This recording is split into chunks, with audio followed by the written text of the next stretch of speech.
नमस्कार, स्वागत सभी का पुनः वीडियो में। वीडियो दो यूनिवर्सिटियों की सूचनाओं को लेकर है। यूनिवर्सिटी का नाम आप देख ही चुके हैं थंबनेल में वीडियो के। महात्मा गांधी अंतर्राष्ट्रीय हिंदी विश्वविद्यालय वर्धा में जो कि महाराष्ट्र में है, और महात्मा गांधी केंद्रीय विश्वविद्यालय जो कि बिहार के चंपारण में स्थित है। ठीक है, पूर्वी चंपारण में। इन दोनों विश्वविद्यालयों की प्रवेश परीक्षा लगभग एक साथ ही चल रही है, ये भी आप जानते हैं। और दोनों ही विश्वविद्यालयों के यूजी और पीजी के एडमिशन भी एक साथ ही चल रहे हैं या हो रहे हैं। तो उसी को लेकर कुछ सवाल आए हैं और कुछ अपडेट आए हैं जिसकी जानकारी आपको शेयर करनी है इस वीडियो में। सवाल पूछने की चुल होगी आपके अंदर, सवाल ज़रूर करेंगे, मैं जानता हूँ। सवाल करने से पहले सोचिएगा कि आपने वीडियो कितना देखा है। जितना वीडियो देखेंगे ना उतना ही सवाल कीजिएगा। उस सवाल को मत कीजिएगा जो मैं आगे जवाब शायद दे चुका हूँ। ठीक, एक सवाल आया इसमें। पहले तो एक चीज़ सुन लीजिए कि 22 अक्टूबर 2021 अंतिम डेट है फीस को जमा करने की, महात्मा गांधी अंतर्राष्ट्रीय हिंदी विश्वविद्यालय वर्धा महाराष्ट्र में। यदि आपने यूजी में, पीजी में, डिप्लोमा में, सर्टिफिकेट कोर्स में या एडवांस डिप्लोमा में अप्लाई किया है MGAHV विश्वविद्यालय में, तो 22 अक्टूबर से पहले फीस को सबमिट कर दीजिए। बहुत से सवाल ये आए थे कि सर फीस सबमिट का लिंक नहीं आ रहा था। विश्वविद्यालय ने 20 तारीख को यानी कि 20 अक्टूबर को वेबसाइट पर लिंक को दोबारा से डाल दिया है। उसको आप जाइए, वहाँ पे अपना लॉगिन आईडी पासवर्ड डालिए उसको, और वहाँ अपना फीस सबमिट कर दीजिए। ठीक है, पहली चीज़। और लिंक मैं आपको दे भी दूंगा। दूसरी चीज़ की सवाल आया कि सर डॉक्यूमेंट कौन कौन से जमा करने हैं। देखिए, हिंदी विश्वविद्यालय वर्धा महाराष्ट्र में कोई डॉक्यूमेंट आपको अपलोड नहीं करना है। जो डॉक्यूमेंट आपने अप्लाई करते वक्त में अपलोड किए थे वही जमा करने हैं। और 15 या 20 नवंबर के बाद जब यूनिवर्सिटी ओपन होगी प्रॉपरली, तब आपको आना होगा यूनिवर्सिटी में, और उसके बाद ही आपको अपने सभी डॉक्यूमेंट फिजिकल मोड पे सभी की फ़ोटोकॉपी विश्वविद्यालय के एकेडमिक में सबमिट करनी होगी। लेकिन अभी आपको केवल ऑनलाइन फीस सबमिट करनी है। फीस सबमिट के बाद कन्फर्मेशन पेज का प्रिंट आउट निकाल लीजिएगा, और हो सके कन्फर्मेशन पेज का ईमेल के माध्यम से रजिस्ट्रार को और हेड ऑफ द डिपार्टमेंट को ज़रूर से ज़रूर मेल कर दीजिए। इस बात का ध्यान रखिए कि आपका एडमिशन कंफर्म हो जाए। और ऐसे विद्यार्थी कई भी सवाल आए कि सर हमने एक से अधिक पाठ्यक्रम में अप्लाई किया था, दोनों में नाम आ गया है। तो ऐसे विद्यार्थी से यही मेरी विनती है कि जिसमें आपको लगता है या लगती है कि आप अच्छा कर सकते हैं उस विषय में, उस पाठ्यक्रम में ही जाइएगा। चाहे वह लैंग्वेज का कोर्स हो, चाहे प्रोफेशनल कोर्स हो, चाहे सोशल साइंस का कोर्स हो, चाहे कोई भी फिलॉसफी का कोर्स हो। ठीक है, जिसमें आपको लगता है उसी कोर्स में जाइएगा। हिंदी विश्वविद्यालय की तरफ से एक सवाल और आया कि क्लासेस वगैरह कब से स्टार्ट होंगी और क्लासेस क्या ऑनलाइन है। देखिए, अभी तक वो प्राप्त जो जानकारी है मेरे सूत्रों के हवाले से, क्लासेस तो ऑनलाइन ही चलेंगी अगर विश्वविद्यालय प्रॉपरली नहीं खुलता है। क्योंकि जो अभी नोटिफिकेशन आ रहे हैं, अपडेट आ रहे हैं, उनके अनुसार 15 या 20 नवंबर के आसपास से विश्वविद्यालय खुल जाएगा। लेकिन यदि नहीं खुलता है विश्वविद्यालय पुराने या नए विद्यार्थियों के लिए, तो आप लोगों की क्लासेस ऑनलाइन ही चलेगी। इस बात का ध्यान रखिएगा। और विश्वविद्यालय आपसे छात्रावास शुल्क नहीं लेगा। जितने महीने आप रहेंगे उतने महीने का आपसे शुल्क भी लिया जाएगा। ठीक है, कल्पना कीजिए, मान लीजिए आपको एक सेमेस्टर की पढ़ाई, ये नए सेमेस्टर की पढ़ाई आपको घर से करनी है, तो विश्वविद्यालय आपसे शुल्क नहीं लेगा। उस प्रकार का अगर लेता है तो आपको रिफंड कर दिया जाएगा। ठीक है, हिंदी विश्व अभी मैं गांधी विश्वविद्यालय जो कि चंपारण में, उस पर नहीं आया हूँ। पहले मैं हिंदी विश्वविद्यालय की बात कर रहा हूँ। ठीक है, हिंदी विश्वविद्यालय वर्धा की तरफ से एक सवाल और आया कि हमने कौन कौन से डॉक्यूमेंट अपलोड किए हैं, इसके बारे में जानकारी नहीं है। आपने जब अप्लाई किया होगा, आपको जो कन्फर्मेशन पेज मिला होगा उस पर देखिएगा। उसके पेज नंबर 2 पे पूरी लिस्ट दी गई है कि आपने कौन कौन से पेज और डॉक्यूमेंट को अपलोड किया है। अपना यूज़र आईडी पासवर्ड डालेंगे अपने लॉगिन पोर्टल पर जाकर, वहाँ आपको कन्फर्मेशन पेज मिल जाएगा। इसको प्रिंट निकालते हैं, उसका प्रिंट बहुत निकाले, खाली इसको ओपन करिएगा। पेज को ओपन करेंगे, नीचे कुछ लिंक दिए होंगे, हाइपर लिंक के, उसको क्लिक कीजिएगा। और क्लिक करने पर एक नई विंडो खुलेगी, जिससे पता लग जाएगा आपको कि आपने कौन कौन से डॉक्यूमेंट अपलोड किए हैं, किस फॉर्मेट में अपलोड किए हैं। इस बात का ध्यान रखिएगा। ठीक है, ये सब जानकारी थी महात्मा गांधी अंतर्राष्ट्रीय हिंदी विश्वविद्यालय की। जो कुछ सवाल आए थे उनके जवाब के संदर्भ में। अब चलते हैं दूसरे विश्वविद्यालय की तरफ। दो अलग अलग वीडियो इसलिए नहीं बनाए क्योंकि नोटिफिकेशन लगभग सेम थे और सेम डेट के थे। ठीक है, अब महात्मा गांधी केंद्रीय विश्वविद्यालय मोतिहारी बिहार के बच्चे, आप लोगों का थोड़ा अलग है। आप लोगों की पूरी लिस्ट आ रही है धीरे धीरे करके। ठीक है, और सवालों से शुरू करते हैं आपके, फिर कुछ ज़रूरी अपडेट की बात करेंगे। एक सवाल आया किसी बच्चे का कि 2 सब्जेक्ट में नाम आ गया है, और एक सब्जेक्ट में रैंक 20 से प्लस है, और एक सब्जेक्ट में रैंक 10 से कम है, 10 से कम है। टॉप 10 में उनका नाम आया है एक सब्जेक्ट में, और एक सब्जेक्ट में अबाउट 20 प्लस में आया है। तो उनको मेरी सलाह है कि कॉमन सलाह तो यही है कि जिसमें सबसे कम रैंक है आपकी, जो टॉप 10 में है, उसी की आप काउंसलिंग के लिए जाइएगा, एडमिशन लीजिएगा, पहली चीज़। और दूसरी चीज़, आप यदि मेन डिसिप्लिन छोड़कर इंटर डिसिप्लिन में जाते हैं तो आपको ज़्यादा मेहनत करनी पड़ेगी।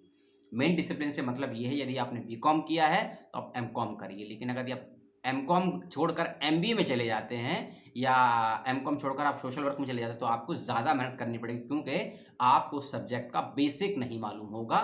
मोटा मोटा इस बात को समझिए। इसलिए जब आप इंटर डिसिप्लिनरी सब्जेक्ट में जाते हैं तो आपको खासकर फर्स्ट सेमेस्टर में बहुत ज़्यादा मेहनत करनी पड़ेगी, क्योंकि आपको उस सब्जेक्ट का बैकग्राउंड, इतिहास, उसका जो भी ज्योग्राफी है पूरा समझना होगा। इसलिए वहाँ दिक्कत आपको आ सकती है। आपको लगता है कि अगर, क्योंकि हम ग्रेजुएशन में किस सब्जेक्ट का चयन करें उतनी समझ नहीं होती है। फ्रेंड सर्कल कह लीजिए, फैमिली का माहौल कह लीजिए, आसपास का वातावरण हमको सलाह देने वाला नहीं होता है, डायरेक्शन नहीं मिल पाती है, तो हम कोई भी सब्जेक्ट चूज़ कर लेते हैं बीए में, बीकॉम, बीएससी में, लेकिन उसके बाद पता लगता है 3 साल ग्रेजुएशन के बाद में कि हमारी इंटरेस्ट तो किसी और फील्ड में। तो अगर ऐसा आपके सामने कुछ कॉन्फ्लिक्ट, सवाल या द्वंद्व आ रहा है तो बेशक अपने सब्जेक्ट को छोड़कर आप दूसरे इंटरडिसिप्लिनरी सब्जेक्ट में ज़रूर जाइएगा, क्योंकि मैंने ऐसा किया था। मैं लिटरेचर का था, लेकिन लिटरेचर छोड़कर तो नहीं, मैं लेकिन लिटरेचर से अलग हटकर मैं सोशल साइंस में चला गया। तो जिसमें आपको लगता है कि आप अच्छा कर सकते हैं, उस फील्ड में ज़रूर जाइए। और जॉब को लेकर और करियर को लेकर कोई इसमें द्वंद्व मत रहिए, और कोई दिक्कत नहीं आती है कि आपने बीए, बीकॉम किया है, फिर आप सोशल वर्क से एमए कर रहे हैं, या आपने बीएससी किया है, या फिर आप एमबीए कर सकते, कोई दिक्कत नहीं। करियर में आपकी आएगी, जॉब में आएगी, और पूरे भारत में ही नहीं, विश्व में कहीं ये दिक्कत, क्योंकि मल्टी सब्जेक्ट और मल्टी डिसिप्लिनरी सब्जेक्ट वाले बच्चों को ज़्यादा मौका मिलता है, और आजकल डिमांड भी उन्हीं की है। तो इस बात का ज़रा ध्यान रखिएगा, ठीक है। एक सवाल और आया कि काउंसलिंग की आखिर बला क्या है। वैसे मैंने लास्ट वीडियो में भी आपको समझाया था, और लास्ट ईयर के इसी विश्वविद्यालय के, दिल्ली विश्वविद्यालय के लगभग 7-8 मैंने वीडियो बनाए थे, मैंने काउंसलिंग को डिटेल में डिस्क्राइब किया था। 2 मिनट में फिर से डिस्क्राइब करता हूँ काउंसलिंग में होता क्या है। देखिए, जिन भी बच्चों का नाम आया है काउंसलिंग में, और वे बच्चे यदि उस सब्जेक्ट में उसी ही यूनिवर्सिटी में एडमिशन लेना चाहते हैं तो आपको जाना होगा यूनिवर्सिटी में फिजिकल मोड पे, पहली चीज। दूसरी चीज, अपने सभी एकेडमिक डॉक्यूमेंट्स आपको साथ लेकर जाने होंगे जो आपने एप्लीकेशन फॉर्म में अटैच किए थे। तीसरी चीज, यदि आपके पास कोई ईसीए, एक्स्ट्रा करिकुलम एक्टिविटीज का कोई सर्टिफिकेट है, चाहे एनसीसी का हो, एनएसएस का हो, डिबेट का हो, राइटिंग का हो, पोएट्री का हो, तो उस सर्टिफिकेट को भी ओरिजिनल साथ लेकर जाइएगा, ठीक है। आप किसी कैटेगरी से संबंध रखते हैं, या आपने किसी प्रकार की कोई विशेष प्रवेश परीक्षा पास की है, जैसे गेट होता है, मैट होता है, पैट होता है, नेट होता है, ठीक है, सेट होता है, तो इसके भी सर्टिफिकेट साथ लेकर जाइएगा। इसके अलावा आपने जिस सब्जेक्ट में एडमिशन लेना है, उस सब्जेक्ट की जो फीस है एनुअल, उसका एक ड्राफ्ट बनवा के आपको लेके जाना है। लास्ट वीडियो में मैंने आपको बताया था, एड्रेस भी आपको बताया था। ये सभी डॉक्यूमेंट लेकर आपको यूनिवर्सिटी पहुंच जाना है, जो भी आपके सब्जेक्ट की तारीख दी गई है।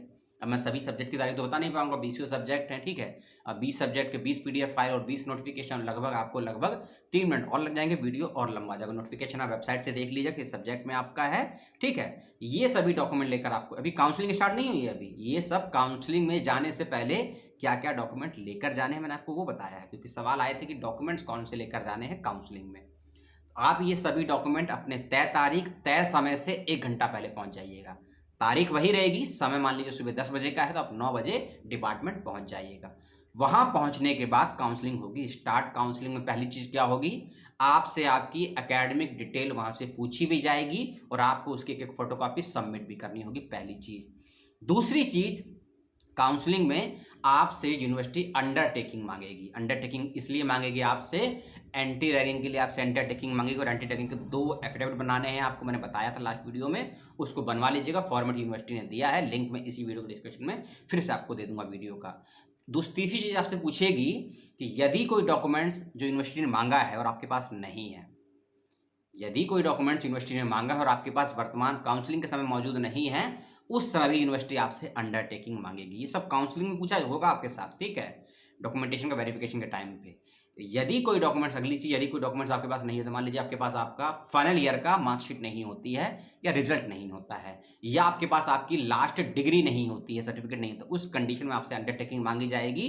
और काउंसलिंग में ही आपको ये लिखित में उस फॉर्म में लिखना होगा कि आपका जो ये अधूरा डॉक्यूमेंट्स है जो अभी आपके पास नहीं है, आप कितने दिनों में या कितने हफ्तों में यूनिवर्सिटी में सबमिट कर सकते हैं, जमा कर सकते हैं, ठीक। ये भी काउंसलिंग पूछा जाएगा।